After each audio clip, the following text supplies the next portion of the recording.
There is a feeling most people know, but rarely admit. It lives in the space between waiting for a message that may never come and pretending you are not waiting at all. It sits in the chest like a stone, heavy, dense, and somehow impossible to put down. It is the feeling of never quite knowing where you stand with someone, never quite being certain whether you matter to them or whether you are simply occupying their attention until something better arrives. And what is most disturbing about this feeling is not the discomfort it causes. What is most disturbing is how alive it makes you feel. You have experienced this. Perhaps you are experiencing it now. Someone enters your life and they are not warm in the way warmth is supposed to feel. They are not consistent. They do not reach out every day. They do not reassure you when you need it. But then, and here is the part that changes everything, there are moments when they look at you in a way that makes the waiting feel worth it. Moments when the attention arrives all at once and it floods every corner of your mind, and you tell yourself, this is real. And then it withdraws again, and you are left standing in that familiar silence, wondering what you did, wondering what shifted, wondering how to get back to that moment. This is not love, this is not connection, but it feels, to the nervous system, more intense than either of those things. And that intensity is the problem. That intensity is what we are here to examine coldly and precisely, because understanding it is the first step to breaking free from it. Let us speak plainly. Human beings are not wired for what is good for them. They are wired for what is stimulating. The brain does not reward you for choosing stability. It rewards you for seeking resolution. And when resolution is perpetually delayed, when the answer to the question of whether someone truly cares about you is never fully given, the mind does not disengage. It doubles down. It begins to treat the pursuit of that resolution as its primary task. This is not weakness. This is architecture.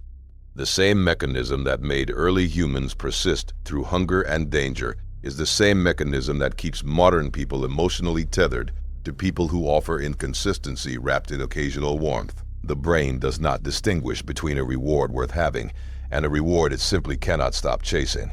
It only knows, I have not gotten a clear answer yet, so it searches. And the searching feels like caring. The searching feels like love. Niccolo Machiavelli, writing in the cold corridors of political realism, understood something that most people in his time, and in ours, refuse to acknowledge openly. He understood that perception governs reality in human relationships, that what appears scarce is valued, that what appears constant is taken for granted. He was not writing about romantic attraction specifically, but the principle translates with uncomfortable precision. The ruler who is always available is not revered. The ruler who controls the terms of his presence, who makes his attention a thing to be earned rather than assumed, commands a different quality of engagement from those around him. Machiavelli called this the management of appearance. We might, in the context of human attraction, call it something more uncomfortable: emotional leverage. This observation is not an endorsement, it is a diagnosis. There is a meaningful difference between understanding why a wound forms and choosing to inflict it. What we are doing here is understanding. What you choose to do with that understanding is the question that will reveal your character. Before we go further, let me be precise about what this exploration is and what it is not. This is not a manual for manipulation. This is not a strategy guide for creating false emotional dependency in another person. Anyone who tells you that deliberately engineering confusion and emotional instability in someone else is a form of power is wrong, and they are confusing domination with influence, which is a fundamental error in judgment. Real influence does not require destabilization. Real presence does not require games. What we are examining here is the pattern itself, why it exists, why it works on the human psyche, and most importantly, how to recognize when it is working on you. Because recognition is armor. Understanding is not exploitation. Awareness is the only tool that gives you a genuine choice. If you have ever found yourself confusing emotional turbulence for depth, if you have ever mistaken someone's unpredictability for complexity, their unavailability for mystery, their coldness for strength, then pause here and let yourself sit with that. Comment below these words: I choose clarity over chaos, as a declaration of where your awareness now stands. Let it be a mark in the sand. Now let us go deeper. The psychological mechanism at the core of this dynamic is one that researchers in behavioral science have documented carefully. It is called intermittent reinforcement, and it is among the most powerful conditioning forces in human psychology. The concept is simple. When a reward is delivered on a fixed schedule, predictably, consistently, the response it generates is steady but ultimately unremarkable. The nervous system habituates. It expects, and expectation, once established, removes urgency. But when a reward is delivered inconsistently, sometimes present, sometimes absent, with no clear pattern, something different occurs. The nervous system does not habituate. It escalates. The anticipation becomes acute. Every interaction carries the weight of possibility. Every silence becomes loaded with meaning. The dopamine system, which is designed to reward seeking behavior, activates not when the reward is received, but when the reward is anticipated. An intermittent delivery keeps anticipation permanently alive. This is why the person who texts you every day eventually becomes background noise, while the person who disappears for 3 days and then returns with full attention feels, in those moments of return, electrifying. The brain is not measuring value. It is measuring contrast. And contrast, the oscillation between presence and absence, creates a neurological experience that mimics intensity of connection when it is, in fact, only intensity of stimulation. There is a social layer to this as well. In any group of people, in any relationship structure, those who appear most available tend to be paradoxically perceived as less valuable. This is not a rule we consciously apply. It operates beneath deliberate thought. The person who is always eager, always present, always ready to accommodate, is rarely the person who commands the room. The person who maintains some quality of measured distance, who does not rush to fill every silence, who does not offer reassurance unprompted, who holds their own attention as something not freely given. That person tends to occupy a different social position. They are watched. They are considered. Their approval, when it arrives, carries more weight precisely because it is not guaranteed. Machiavelli described this dynamic in political terms when he wrote about the appearance of strength. The prince who begs for loyalty does not inspire it.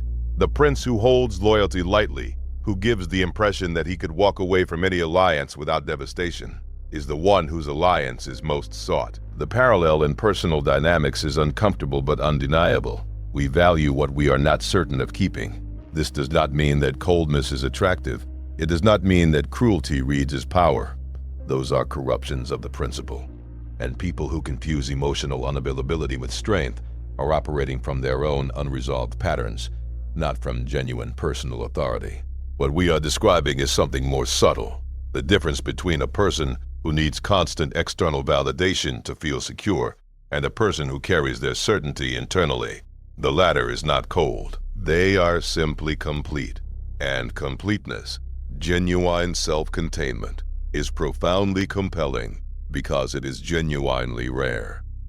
Now here is where the insight sharpens into something that may unsettle you. The attraction to unpredictability is not, at its core, about the other person. It is about you. More specifically, it is about the unresolved questions you carry inside yourself, questions about your own worth, your own desirability, your own right to be wanted without performance. When someone's approval is inconsistent, you do not simply want them.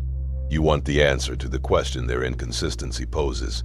You want the verdict. And so the chase is not romantic at its root. It is existential. You are not chasing them. You are chasing the version of yourself that would be confirmed by their consistent approval. This is Machiavellian in the truest sense, not as manipulation, but as observation about the nature of power and dependency.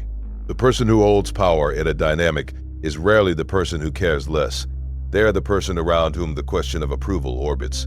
And if you are the one endlessly interpreting signals, endlessly adjusting your behavior to try to stabilize an inherently unstable dynamic, then you have unconsciously positioned yourself in a state of emotional subordination. Not because they placed you there, because the architecture of intermittent reinforcement placed you there. And your own unresolved need for external confirmation kept you standing in that position. This is not judgment. This is anatomy. Understanding it does not mean you are broken. It means you are human. But the person who understands this anatomy has access to a choice that the person who does not understand it simply does not have. Consider the fear dimension of this dynamic. Uncertainty creates craving not only through anticipation, but through the specific anxiety of unresolved ambiguity. The mind, when faced with an open question, does not close the file and move on. It keeps the question active, keeps returning to it, keeps running through possible interpretations. This cognitive loop feels like investment. It registers emotionally as caring deeply, but it is not caring deeply about the person. It is the mind doing what minds do when faced with incomplete information. It fills the gap compulsively, assigns meaning to every variable, and cannot rest until the pattern resolves. This is why people often describe their most turbulent relationships as the most passionate.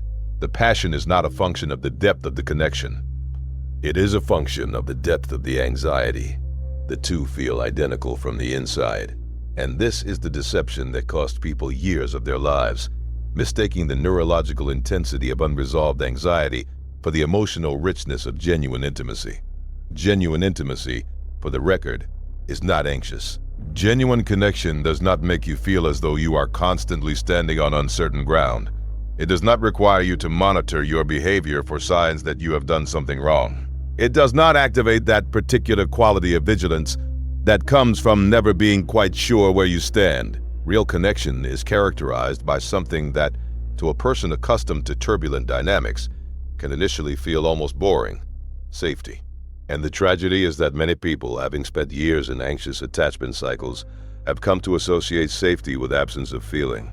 They confuse the nervous system's deactivation of threat response for loss of passion. This is the pattern that Machiavellian insight, applied honestly rather than exploitatively, can illuminate and dismantle. The question is not why other people use emotional unpredictability to maintain psychological hold over those around them. The question is, why does it work on you? What is it inside you that converts inconsistency into investment? What unresolved question are you carrying that makes another person's withheld approval feel like a referendum on your worth? That is the question worth sitting with, because the moment you can answer it, truly answer it, not with intellectual explanation, but with genuine self-understanding, the mechanism loses its grip. You cannot be controlled by a pattern you can see in full clarity. Awareness does not eliminate attraction, but it changes the quality of your participation. You move from reactive to deliberate.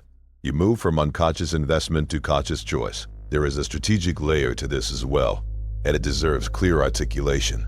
The most powerful social position is not the one held by the person who is most emotionally volatile, most unpredictable, most withholding. Those tactics generate short-term psychological hold, but erode the quality of every relationship they touch. The most durable and genuine form of social authority, the kind that Machiavelli ultimately, beneath his more cynical observations, recognized as necessary for lasting governance, comes from something entirely different. It comes from a quality of calm that does not require external circumstances to be orderly before it arrives. It comes from the kind of person who can be fully present without needing the other person's response to tell them how to feel. It comes from self-possession so complete that it does not need to manufacture mystery, because its consistency is itself unusual. In a landscape saturated with emotional reactivity, with performative vulnerability, with the constant noise of people trying to seem less interested than they are, genuine calm certainty stands out. It does not perform. It does not withhold strategically. It simply occupies its own space with a quiet completeness that draws attention precisely because it is not trying to. This is not coldness. This is not detachment. This is the presence of a person who has done the internal work of answering the question of their own worth, independent of other people's responses to them. That is the destination this analysis points toward, not strategy, not the deployment of emotional unpredictability as a tool, but the cultivation of something real, genuine internal stability, genuine self-knowledge, genuine clarity about what you want and who you are. That makes you the kind of person whose presence carries weight not because of what you withhold, but because of what you bring. Here is the realization that this entire examination has been building toward, and it will likely sit with you longer than you expect. The attraction to unpredictability is not really about the other person's power. It is a signal from within you about something that needs attention. Every time you find yourself in the orbit of someone whose inconsistency keeps you perpetually off balance, You are being shown something about yourself, about the questions you carry, about the conditional nature of your own self-regard, about the part of you that is still waiting for someone else to provide the verdict on your value. What feels magnetic is not always what is healthy. Sometimes what feels like chemistry is the recognition of a familiar anxiety. Sometimes what feels like depth is simply unresolved uncertainty wearing the costume of complexity. The most uncomfortable insight this examination produces is this: the people who have done the genuine work of internal resolution, who have answered the question of their own worth from the inside, rather than seeking it perpetually from the outside, are both less susceptible to the pull of emotional chaos and, paradoxically, more genuinely attractive to others, not because they play games, because they do not need to. The counterintuitive truth that Machiavelli, in his cold-eyed reading of human nature, was always circling around, even when he seemed to be advocating for the opposite, is that the most durable form of influence is not manufactured through manipulation. It is cultivated through genuine character. The prince who governs well does not need to fabricate fear. The person who is genuinely complete does not need to engineer desire. Their presence does what performance cannot. It lasts. If this examination has shifted something in the way you understand attraction, intensity, and the quiet mechanics of emotional investment, then it has done its work. Share it with someone who confuses chaos with chemistry, who mistakes turbulence for passion, who is still waiting for a person's inconsistency to resolve into something stable. Give them the gift of this clarity, and if this kind of examination, precise, cold, psychologically honest, is the kind of thinking that resonates with you, subscribe, like, and stay connected. We go deeper here. Always, I will leave you with this, and I ask that you carry it forward not as a slogan, but as an orientation. Awareness over chaos, clarity over confusion, internal certainty over the perpetual need for external confirmation. You do not need someone's inconsistency to make you feel alive. You need to understand why their inconsistency ever convinced you that it could. The work begins there, and it is yours to do.